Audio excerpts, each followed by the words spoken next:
I think it's been a while since we last had this update, but fairly similar, I would say, than last time that we spoke. So the business is quite literally automated to the point that I do the half an hour a week type of thing, and so you still work on your business 30 minutes a week?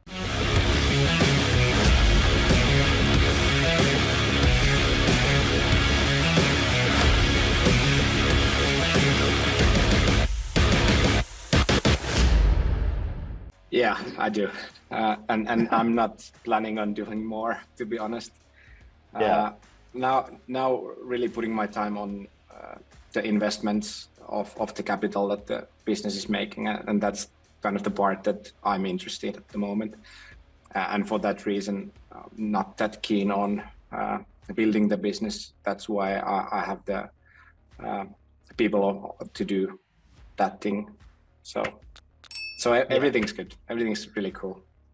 So you have quite a bit of different situations than many other people. So you still have your full-time job, right? Your daytime job. I do.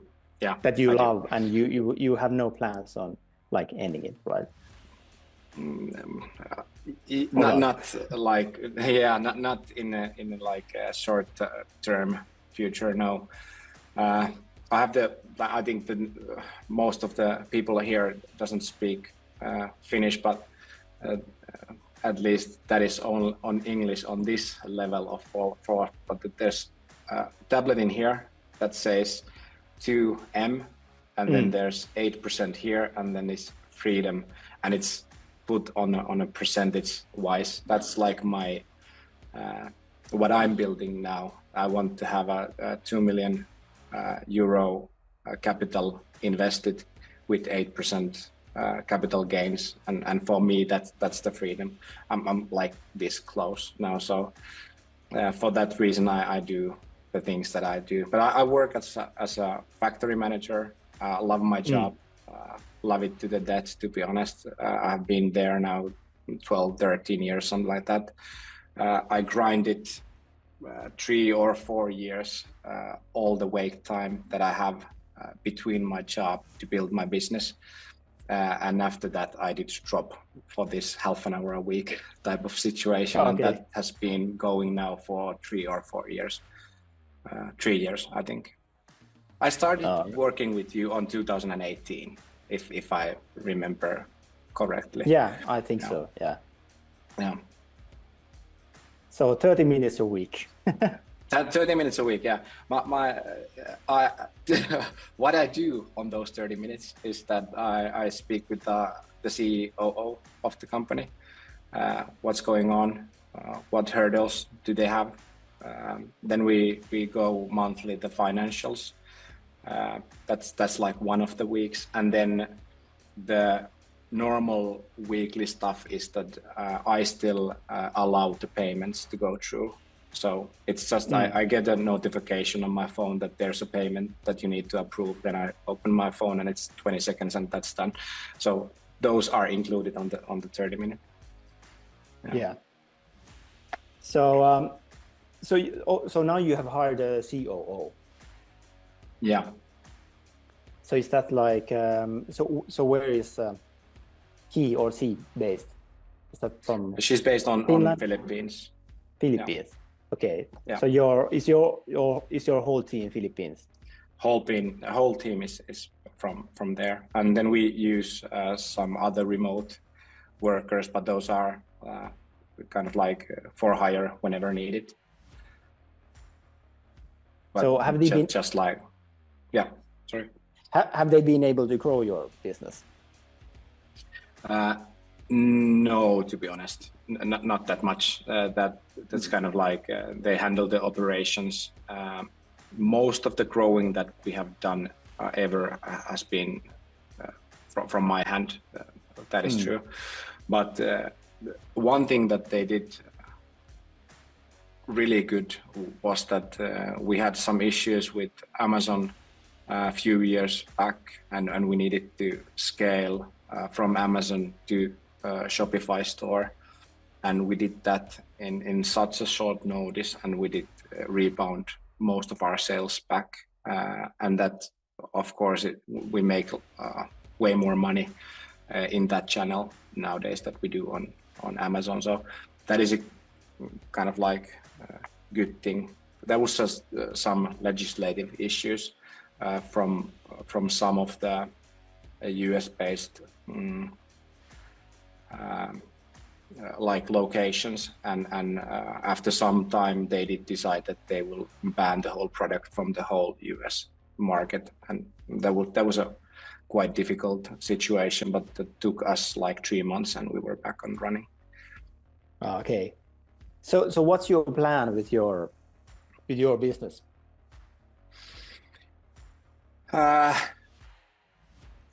Every once in a while I do take kind of the price for the company.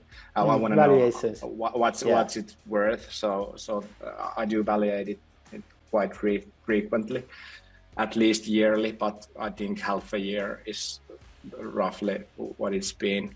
But still, this day I have felt that I like the money that it brings in every month, and I have my own plans, because like last year my plan was to invest 10,000 every month, and I did it quite easily with the money that comes from the business, and when I can like keep up with that, I don't see a reason to sell the company. I kind of feel like my freedom feels better this way than the way that I would have like $500,000 on a bank account. This is way nicer for me. Yeah. And I think it's a mental thing, like 100%. But still.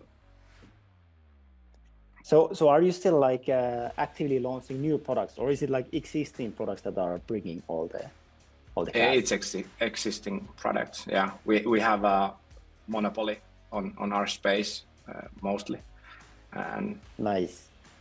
Yeah, it is nice, but it's not easy to get to this point. But now that it brings the fruit, it's really nice, and that is the reason that I'm kind of don't want to change anything.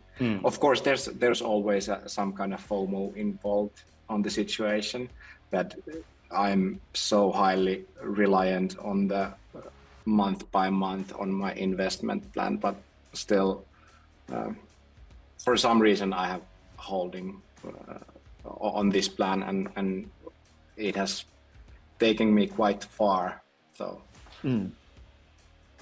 yeah, if it works, then why not touch? Yeah, why touch it, right? Yeah, and it was 4 years ago that I made the, because I had the situation, and of course I have the situation that I don't need to go to work if I don't want to, and that was a hard conversation with me. That was really hard conversation to like have for yourself, and I'm truly happy that I came to the conclusion that I came, that is that I am not a kind of guy who can work remotely on myself with the team who is remotely, and I have this few hours and then everything else is a hustle to do more. I'm not that kind. I'm kind of the COO by heart myself. So on my factory director job, I get to do that. I get to like build the basic building blocks of business, and that's the best strategy game that I have ever played. That's like the coolest thing ever do. If you have played ever like Civilizations or like computer games like that, yeah, business for me is the best kind of strategy game that there is to play. I love it. It's like playing chess with human beings. Yeah. Yeah. By the way, when you mentioned that you have like monopoly, like or monopoly, like what did you mean? Like, do you just mean that you have like such a big part of the I volume. think we for have, the products? yeah, I think we sell like 80% of the volume of this niche Yeah. in the US market. So Have you, like, somewhere that ballpark. Have you made any kind of like duplicates for your listings? Like, are you like using that to take like more of the market share? Meaning that you would have like maybe a different brand pretty much for the same product or no, like that we haven't done yet. That's a cool way of thinking. That no, we haven't done that, and we are not allowed to sell from our bestsellers anymore in the US Amazon. We do have those in the other Amazon markets, and those brings quite a lot. But in the US, for some reason, they decided that this is not allowed, and we are kind of cool with that. And I think that is one of the reasons that we are a monopoly in the US nowadays, because nobody is interested on the product. They don't find it anymore. It doesn't bring interest to it. So we know how do we rank in Google and how much of a click share we get in there. So that's why I can kind of easily promise that is the situation. Cool. So we have some questions from this is from Camrys. He's asking, while growing your business, at what point were you able to automate the operational task, and what advice would you give to another seller trying to do the same? Okay, so me, it was, I do realize that I am in different spot than many people starting the business. Still saying that all the steps that I got from you were the building blocks that I did build my business on. But for me, why I said that I am in different spot is that I have been working as a purchaser. I have been working as a logistics manager. I have been working as a product manager. So I had those experiences to bring to the table, but still I had no idea of this possibility. And the opportunity was like, when I saw the first ad of the webinar, I was mind blown, because I was like, okay, I know the shit that he's talking about, you know, and then kind of opened my eyes. But the answer to the question was that I first did everything by myself. Then I hired a purchaser. That was kind of the many of the things that needed to tackle on that day with Amazon is to bring the product in, keep the stock levels, and do all the paperwork, which is the like stickers and stuff that needed to be done. Then I did buy the CSR, so that was automated from the beginning. I have never done it, and my co-workers have never done that by ourselves. We have always outsourced the CSR for the business, and that is quite cheap thing to outsource, and it's a lot of work that you can outsource like straight away. Then it just the rest is kind of financials and finding the opportunity and building the products. So if you only have to do that, then it is quite easy to automate the rest. But of course, like you said, the thing that I haven't been able to automate is the product planning and sourcing and the R&D of the product business. So that is the hardest part, and that I have not managed. Yeah, the thing is that it's not easy to, automate or delegate like growth. Like, of course, you can build all sorts of innovation things that, I mean, we give like incentive for people to, increase sales or whatnot. But when it comes to actually like coming up with new product opportunities and really creativity and innovation, like it's much more challenging. So that's why often it usually comes from the business owner who knows it inside and out, and has this entrepreneurial mindset where you have like creative outlook on the market and so on. Yeah, and that was kind of the conversation that I had with myself, is that, okay, do I want to do this to grow my future, or do I want to do the thing that I love that pays well, and my business has quadrupled or quintupled my monthly salary already, or do I want to follow my passion and start to think how I want to invest and what kind of person I am as an investor.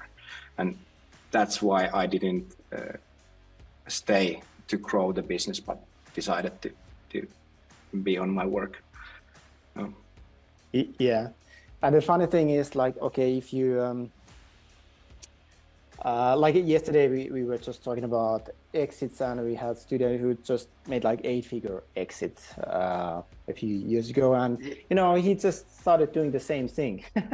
So yeah, but that I would have done. Then I would sell. Yeah. So of course it depends on how much money you're getting, and but can you tell us, like, what is the valuation that you're currently having for your business? The last By one the way, was only. Oti is asking about CSR, so that's the customer service representative.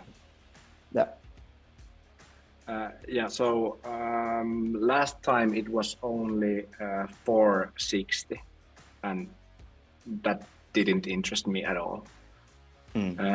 At some point, online businesses were like 6 years of profit, and with that I would have sold it. But for now, I got an valuation of like not even 3 years worth. So yeah, then it was quite a easy decision. Yeah, and of course, like, these multiples, I mean, go up and down, and it totally depends. It depends on the buyer, because, I mean, of course, with these aggregators, it's a bit different things. But then also, like, I've been discussing with some buyers, like, who basically they are running like this family investment thing. So they are like holding the finances or for some like super rich like families. So they need to invest that money into something. So of course they are playing this game for like decades and decades and decades. So that's totally different than like I met this 3 guys, like they were this one of these aggregators. So someone had just gave them like 100 million and told them to start buying businesses. But they no longer even exist. So that was like the typical crazy money story. They just went down under because they weren't able to, they had no experience or knowledge about Amazon, so they just pretty much went to the ground. Right? Our business is the valuation comes from the steady train that we have done this now. I think 3 years in a row is quite similar, which we have, like we sell somewhere 50 to 70,000 euros, but I think it's like 10,000 more on dollars per month, and it depends quite hard, of course, of the sales, but the monthly bottom line after the like all the salaries and everything, how much do I get from the company is from 8,000 to 24,000 per month, and it's on that ballpark. And when it fluctuates there, I feel thumbs up. So I'm okay. So what do you do with that? Like, do you just take it out and put into your like personal investments, or like do you No. I have a Finnish LLC that owes everything. I only take like yearly the kind of verokevennetty in English. I have no idea. I don't know. The portion that I don't have to pay a lot of taxes, that's the only portion that I take out, and almost everything that I own through this company. So the company have a lot of investments in a lot of places, and it has like several apartments, a couple of bitcoins, almost 500,000 in different businesses and that sort of thing. So the LLC owns everything, and that capital, I only take out the portion that is almost non-taxable. Cool. So do you anymore have any Amazon knowledge, or are you like totally out of the game? To be honest, I am quite out of the game. Yeah. Yeah, like if 30 minutes per week is not really like enough to I am not the expert today. Yeah. But one thing that I need to say is that the experts know shit, at least that I get to talk with on my day job. Like all the guys that I have worked with through you know what they're talking about, but then when the salesperson, okay, we will bring your day job business to Amazon and we will do this and this, and I ask them like 3 basic questions and they have no idea what they're doing. That's like the weirdest thing in this business still, that the consultants that try to act like they don't know what they're doing, they know shit, to be honest. That's really weird. The guys who take a course and kind of educate themselves on the steps that needs to be done, and then dig deeper on those steps, they know so well how the kind of laws in Amazon truly work, and that knowledge I do still have. But how do you make a shipment? I have no idea. Like, how do you make a listings, and what's the most on what parameters to use these? I have no idea. I have not done that in 4 years or 5 years now. Yeah. But yeah, it comes down to, I mean, there are so many agencies nowadays and so many different consultants, and I mean, if they haven't been really doing this themselves, I mean, their advice can be pretty like pointless, because it only comes from experience. I mean, doing yourself, and when you understand that, okay, if you do A, then what's gonna be happening? Like, what is the cause and effect, and so on. Yeah, and one thing, I have no idea who you have in line, but one thing that I want to emphasize for everyone is that when you start your journey, take a mindset that you will do what needs to be done.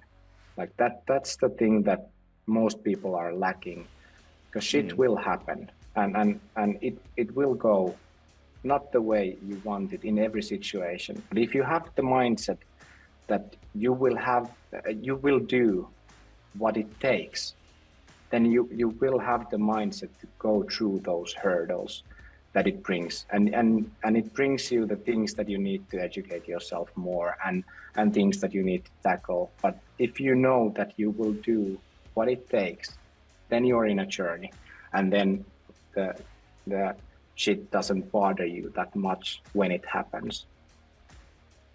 Yeah, because there's always going to be hurdles and things to tackle, and times when you're not feeling that motivated or keep working on it. That's true. Motivation doesn't get you that far. Like passion and some kind of bigger thing you need. And for me, it was when I was 17 years old, I wrote the book Rich Dad Poor Dad, and did realize what is the financial freedom, and that blew my mind, and I'm on that road still. Now I kind of feel that I am in that situation, but I try to lie to myself that I am not in that situation, so I keep still hungry to do the things, because laziness kills you. That's like one thing that I don't want to be. Yeah, because if you get complacent, then it can really backfire and destroy everything. Because then when it happens that, okay, things start to go wrong or whatever, then I mean, then it can really like turn things down like really quick.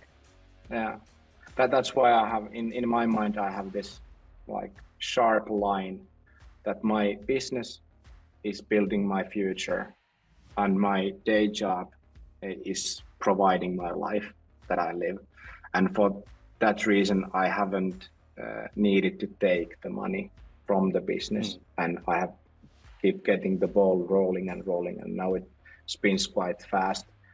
And the positive outcome is that I don't know where to put that money that I want to invest, and I need to kind of hold back that I don't do stupid investment just to get the money in somewhere, and that's a cool point to be. Yeah. By the way, have you read the book Road Less Stupid? No, I haven't.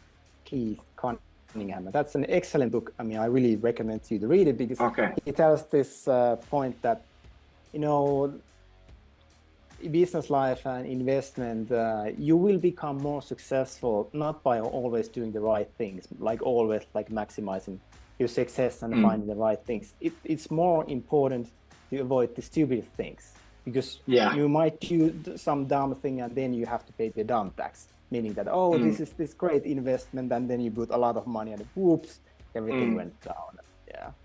So that's a really great book to read. Thank you. I will definitely take that next.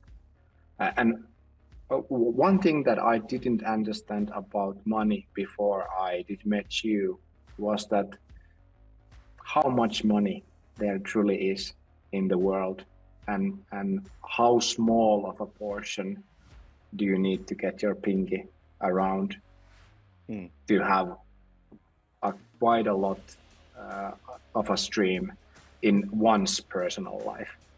Because it doesn't take like several millions to have this kind of freedom and relaxation about your life and about your future.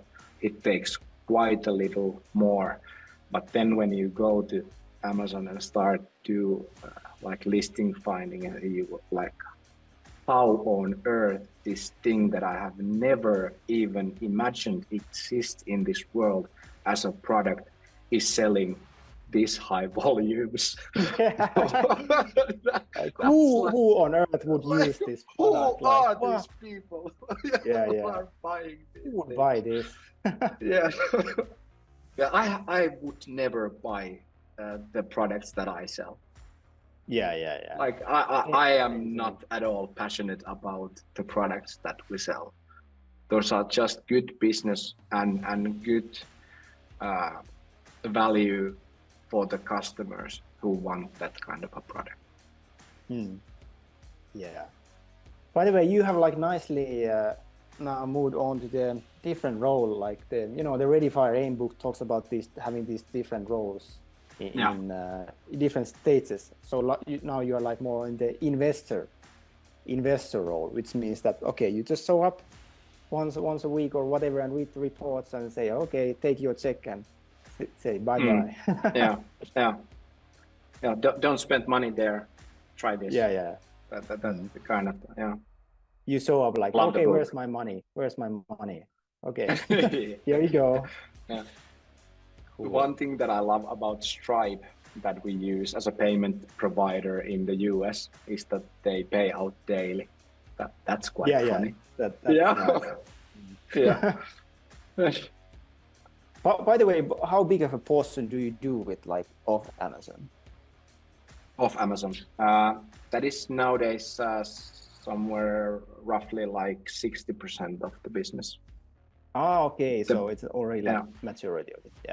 The product that we sell are not that big in the Europe and other places. It's mostly sold in the US, and that's by far the biggest market. And for some reason, Amazon decided to not let it be sold in there. And to be honest, I'm blessed of that decision, because now that we have the market on our store, it's so easy. nobody cares. Nobody wants to compete with us. Yeah. That's totally like it's like you're going under the radar, and nobody else is entering it, and totally like invisible to others. yeah. But one thing that we will do now this year, still, I put that to the roadmap, that we will make at least 1 or 2 competitors to us. That sounded wise, and that's why I think we can have the whole monopoly then. Yeah. Because I know how to do this already. So if we multiply that as a different brand and get the Google spots 1 and 2 and maybe 3, I think the game is over for the smaller players. Because the thing is on like even on Amazon, I mean, you cannot create like duplicate listings, obviously, like because you would port because so that you kind of like cannot compete against yourself. But obviously you can do new brands, you can do new packages for the same product. So I mean, doing that that's not a problem at all. It's totally like following the rules, right? Yeah. And in Shopify, you can do whatever. Yeah, obviously. So let me know if you have any questions. Here's one question from Otis is asking, what's your long-term plan with company owning the investments? Like how and when do you plan to cash out? So I guess he's talking about the investment company that you have. Yeah, the plan now is to get to the 2 million mark on the investments, and I have never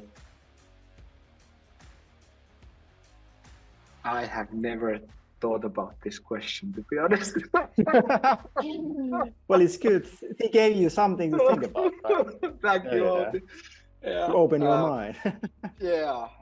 I think I kind of need to start to be ready for that, but I am not mentally prepared to be that free. So maybe I will now enjoy my work for 3 more years at least, maybe 5, and then decide what to do and just keep on investing. Because why would I stop if I love what I'm doing, even though I get to that? Did you make it yourself? Poster. My wife did it. I have it also. Okay. It's been now 6 years as a background on my phone already. So I think I need to put I need to change the number now, thanks to Olgi. Yeah. She was also asking, like, do you already know the most beneficial way to cash out? No, I don't. So now that's I will just invest. Yeah, now I will just invest the cash flow, and of course the whole idea for the company is to be the company that owns the assets. Because in Finland you kind of don't want to own your assets. You want LLC to own your assets, and you want to take the tax-free the holding company. Yeah, that's what. And at some point, probably I will just, when the investment pool is big enough, I think I will sell the company and just keep on investing and doing that. But this is a hard question. I always feel that it's 2 years or 3 years from now, and then the cash flow is so steady. It's so steady. You have no idea how steady it is. I don't like. Why would I ruin it? I like it. Yeah. Cool. This is a stupid situation to be. I feel that I like sound like an asshole talking about this, but I talk with you, and then I talk with Jonne yearly, 1 or 2 times like this, and that's kind of the only persons that I do talk about these things. It feels really weird. It feels really weird. Yeah. Cool. But yeah, all these things, mahtavaa, amazing. Thank you. Cool. So there's one question as well. Like, what do you see as the biggest like factor for your success? What was the biggest factor? Yeah. I to be honest, I believe that it was following the steps step by step, and then having the mindset already that I will do whatever it takes. But this is now my chance to do this, and I will grab it for my whole life, and I will just follow the path, and I will do it, because it's so amazing, the online opportunity that we have nowadays. The business has never been easier. You have access to the whole world already, and the only thing that you need to do is find a niche where somebody is needing something, but they don't find the keyword. They don't not find the product with the keyword that they are typing. And it can sometimes be such an easy thing that everybody is selling this as a black unit. Offer it as a white unit. It's like, it's most seldomly it's that stupid thing. There is several people who wants a little bit differentiation for the thing that everybody is, and you were the only thing to notice it. That, oh my God, these are all black. Yeah. And after that, the whole world is with you. Because one thing that is not easy and what is not fast is to do the first batch, do the product. That normally doesn't come like this. So when you have done the work and you have shipped it out and now the listing is live, everybody is way behind you already at that point. So if you found the niche and you have something better or different to offer, and the differentiation needs to be this, like it's such a small differentiation that you need, and there is a customer base for it every time. Yeah. And of course, first time is the craziest thing, because it feels kind of crazy that, okay, you order some or manufacture some products, and then someone is buying it at the other side of the planet, like someone who...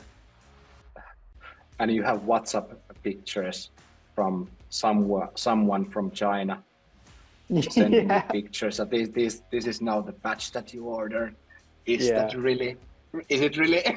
Like, here's the pictures. Weird. Here's your product. Here's the DHL guy coming to pick it up, and Now I still got the. I am in that WhatsApp group that our buyer handles, and now it's just there's a full truckload loading, and I'm like, okay, we have the next one. That's weird, comparing to the first one when you were like so sweaty all the time. What's happening? Is this real? Did I lost my money? Did I get scammed? Did I get scammed? Again? No. That's a joke. But I have never been scammed. I have never been scammed through Alibaba. Never.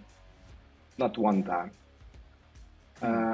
What I have been scammed by is the US Customs.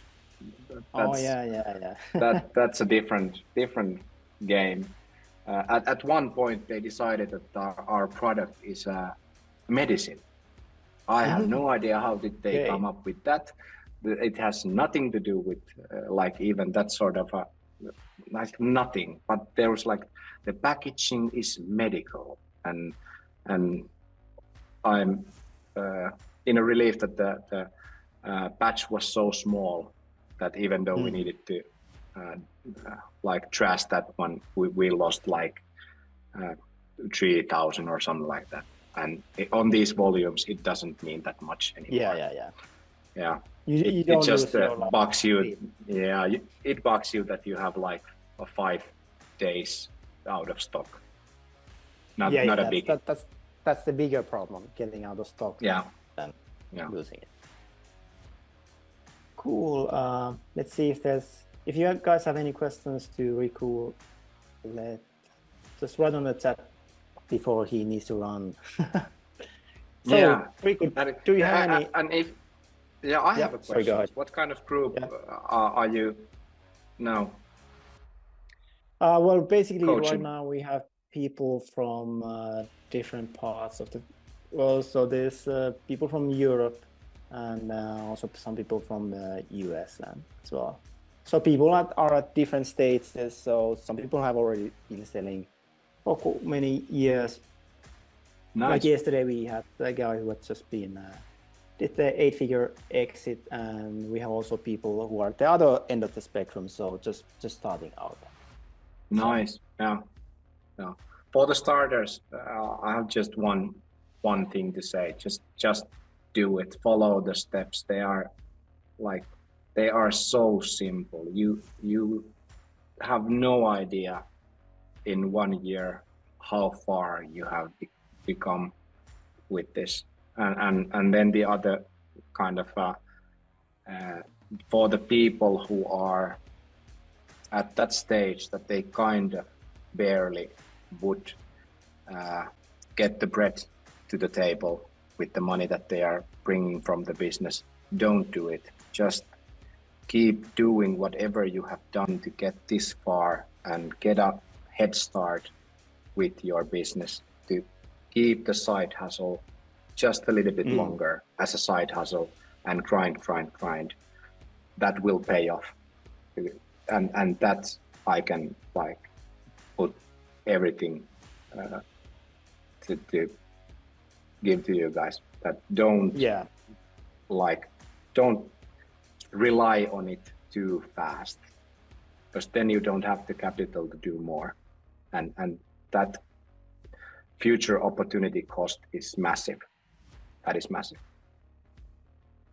Yeah, and absolutely, the main thing is also, to be for personal life, to be, build a buffer, because let's say that if you're like if you depend on that income, like what you're getting, it totally changes the stress levels. It does. Because if something goes wrong, sorry kids, you're not gonna eat today. Ooh, that would be bad. Yeah. All right, cool. Thanks, Riku, so much for coming in and sharing about your journey. It's a pleasure having you here, and you always give us blow us mind when you tell us like you're managing your business with 30 minutes per week. Of course, I have been lucky with the hires. I no doubt about that. Yeah, there's a couple of person that I cannot live without. And if that changes at some point, then I need to do something to automate it again. But now there is 2 persons that I can rely my business as a whole, and of course that's a good. But for now it's fun. But let's just keep this, and I hope that in next webinar I can share some new lights. How is everything? And we hope that we have hit the targets. I'm sure, like if you're consistently going into it, then it's only a matter of time when you reach your goal. And remember to ask me. Everyone, right? Yeah, remember to ask me that do I have now 3 brands of the same in the same market? Oh, okay, that I'm gonna do now. Yeah. You replicate yourself. Take a bigger market, say. Yeah. Cool. Definitely. Thanks so much, Riku. See you later. Thank you. Yeah. Bye-bye.